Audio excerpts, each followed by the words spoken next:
warahmatullahi wabarakatuh. Halo.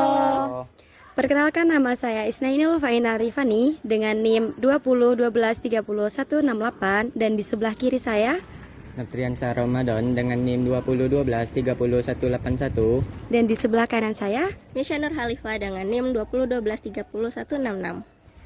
Kami dari kelompok 7 akan mewawancarai pengusaha batik. Let's go. Baik, di samping saya ada selaku pemilik usaha batik di kota seberang yang bernama Hairul. Bapak Hairul. Izin panggilannya Om, Bapak. Masih. Bapak. Tapi di sini akan mewawancarai tentang batik di sini. Mohon izinnya. Baik, Pak, saya akan menanyakan beberapa wawancara. Bagaimana Bapak memulai usaha ini? Apakah ada kisah di baliknya? Kalau untuk awal mula daripada pembuatan batik Jambi ini dari orang tua. Jadi mulai dari tahun mungkin belum sebelum kita lahir gitu kan, tahun 1000 mulai awal karir atau pelatihan itu sekitar 1987. Jadi mulai pusat pelatihannya di Sanggar Batik itu pada mulainya 1991. Ya. Jadi dari motif yang kita ambil dari sekarang itu yaitu motif-motif yang dari zaman-zaman dahulu seperti dari kerajaan, kesultanan gitu kan. Pokoknya dari motif-motif pada zaman dahulu lah gitu kan. Terus dikembangkan dari Disperindak Kota Jambi mulai dari tahun 1990 itu mulai menimbulkan daripada kebudayaan kita Jambi gitu kan. Terus ya, mulai usaha dari perkembangan batik Jambi ini ya disponsori dari Dinas Perindak gitu kan. Terus mulai berkembang pesat pada masanya Pak HBA itu kan, mulai dimunculkan semua kreasi-kreasi pada batik Jambi ini. Terus ya alhamdulillah sekarang ini perkembang batik Jambi di kota ini, khususnya di kota ini di seberang gitu kan, mulai ya begitu lumayan pesat gitu sampai jangkauan kepada tingkat nasional bahkan sampai internasional gitu kan. Selanjutnya ya dari segi bahan atau segi daripada pengrajin itu sangat minat sekali.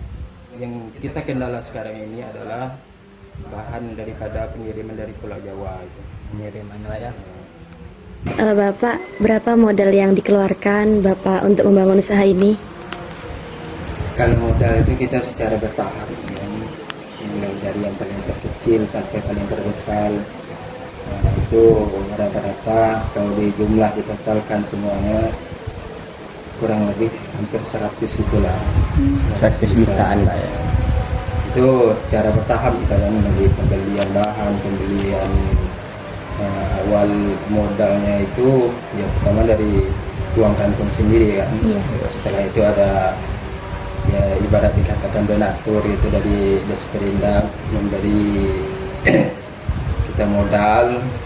Terus dari BI juga ada, dari ya sebagai macam instansi itulah kan. Cuman dengan syarat harus berkembang secara apa itu kan, secara mandiri. Kalau seandainya perkembangan itu menurun, maka mungkin sebatas itu mereka yang membantu kan. Ya selanjutnya cuma mudah kita dari keuntungan dari hasil dari penjualan itu kita putar modal lagi, jadikan bahan, jadikan obat-obatan sekaligus daripada upah daripada pegawai kan. Jadi Pak, berapa pendapatan penjualan batik ini selama 1 bulan atau satu tahun gitu?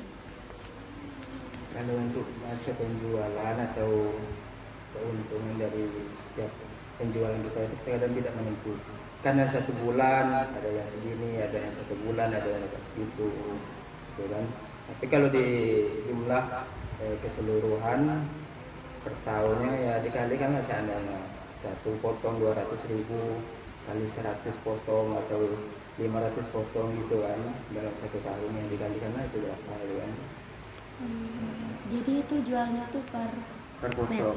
Oh, per potong. Satu potongnya 2 meter. Kadang kita jual baju juga, baju siap gitu kan. Iya. Nah, kadang ya 1 bulan, kadang 4, kadang 5 gitu kan. Yang kita banyak dapat penghasilan dikala kita ada event gitu kan. Event MTQ atau dari dinas terkait gitu yang mengundang kita memberikan kayak stand gitu kan, stand untuk penjualan. Itu alhamdulillah penjualan agak sedikit melonjak naik. Kalau untuk di seberang kota, untuk di rumah ini ya kadang-kadang banyak juga yang dari keluar dari daerah gitu, seperti dari Tebo. Yang paling efisien kita dari daerah Bangko itu, biasanya Pak Haris. Itu banyak datang ke sini dan juga dia minta pengiriman juga gitu kan. Jadi lebih banyak potong ya Pak daripada baju jadi. Iya, lebih banyak jual per potong. Itu kalau harga baju jadinya berapa tuh Pak satu bajunya?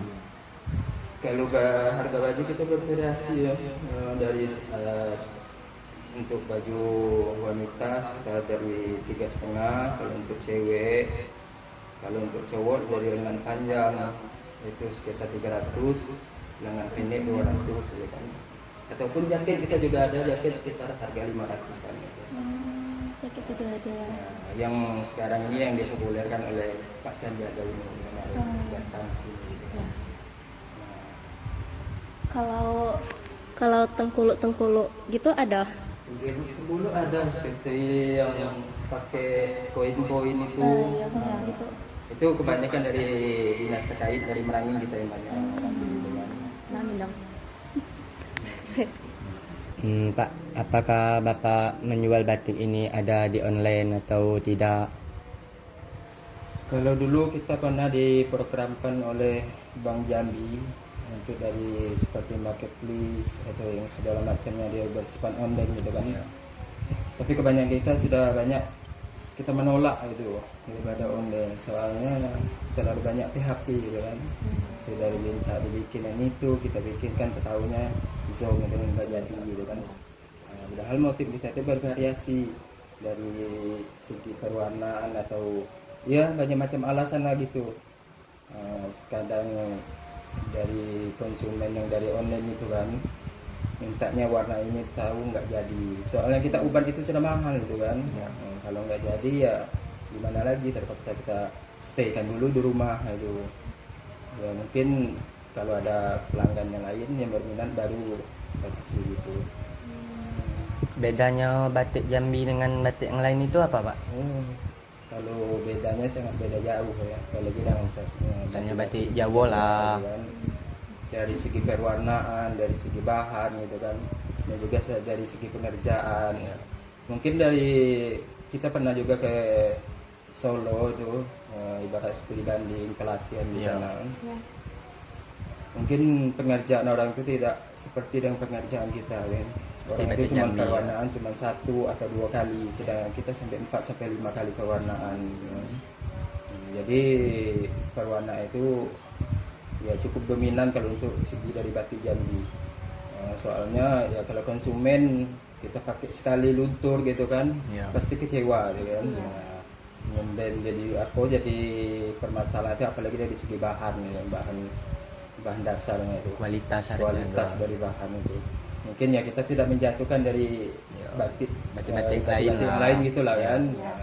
Tapi kita perlu mempertahankan kualitas apa yang kita kerjakan, apa yang kita olah gitu kan.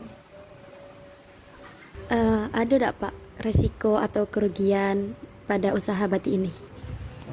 Untuk soal kerugian atau kerusakan dari setiap produk kita itu pasti ada. Yang pertama itu kan mungkin dari segi kualitas bahan yang kita beli kan. Mungkin dari sana terdapat robek, di sini kita tidak nampak waktu pas pengerjaan itu, kita tahu kalau udah selesai baru kita nampak ya. Jadi itu udah termasuk kerugian bagi Iya. kita kan. Dan yang kedua itu dari ini aja, dari pekerja gitu kan. Kadang-kadang ya mungkin alasan mereka kan tidak tahu, mungkin tidak tepat waktu gitu kan. Tidak tepat waktu, kadang pas jam kerja kita jam 8 nggak tahu datang jam 9 gitu kan. Itu udah formal dari waktu gitu kan. Iya. Sedangkan kita mengejar target dari sesuai dengan kebutuhan konsumen. Jadi itu berangkatnya jam 8, Pak. Kadang-kadang sebetulnya kalau mulai jam kerja kita jam 8 gitu kan. Pulangnya jam berapa, Pak? Pulangnya jam 5. Kecuali kalau ada alasan tertentu bagi setiap kerja gitu kan, mungkin kita izinkan gitu. Nah, Pernah sampai lembur apa tidak, Pak, kayak gitu? kalau untuk lembur, alhamdulillah sampai saat ini belum pernah. Yang kita tahu juga, soalnya kerja itu kan butuh tenaga, butuh istirahat gitu kan. Kalau untuk kita lemburkan sampai saat ini belum pernah.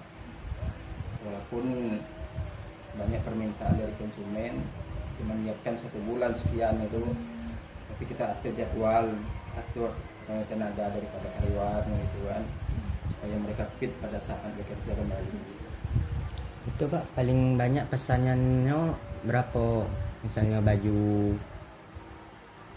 Kalau kalau baju kita nggak menentu ya untuk per bulan, tapi kalau untuk per potong ya, untuk alhamdulillah untuk saat bulan ini dipinta 50 potong kain batik ya. Jambi itu daerah kita berangin ya itu. Kita dominan itulah, konsumen kita kebanyakan daripada Itu Merangin. untuk anak sekolah atau kayak mana, Pak? Itu ya pertama para pedagang juga di situ. Kedua para instansi yang daripada dinas ya di sana ya. Bapak, bagaimana Bapak menanggapi persaingan antara batik di Jambi ini? Kan banyak juga persaingan-persaingan gitu kan. Iya, kalau untuk persaingan itu relevan ya, itu semua ya. Nah, cuman kalau untuk persaingan secara global kita harus yang pertama mempertahankan kualitas ya kan, kualitas daripada ya segala jenis yang kita bikin gitulah. Karena untuk persaingan secara formal itu ya kita wajar-wajar aja lah kan, semuanya memang sesama pengrajin, sesama ini pengusaha batik Jambi, kita terima dengan nada, kita nggak ada yang saling menjatuhkan gitu kan. Ya mungkin rezeki masing-masing itulah. Itulah. Terima kasih Bapak atas waktunya dan partisipasinya telah menjawab pertanyaan kami. Mohon maaf bila kami mengganggu waktu Bapak di siang hari. Saya akhiri. Wassalamualaikum warahmatullahi wabarakatuh. Terima kasih Bapak. Baik, di sini kami akan melihat proses pembuatannya. Mari.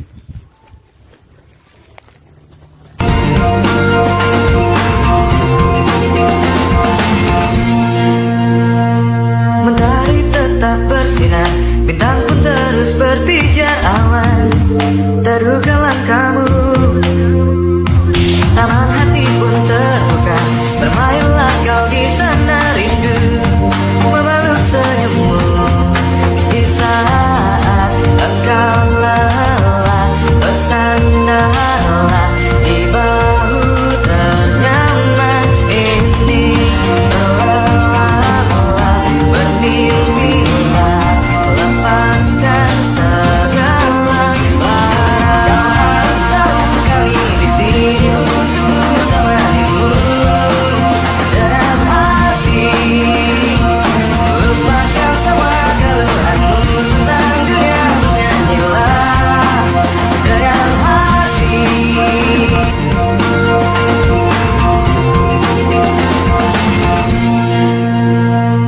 Mentari tetap bersinar, bintang pun terus berpijar awan.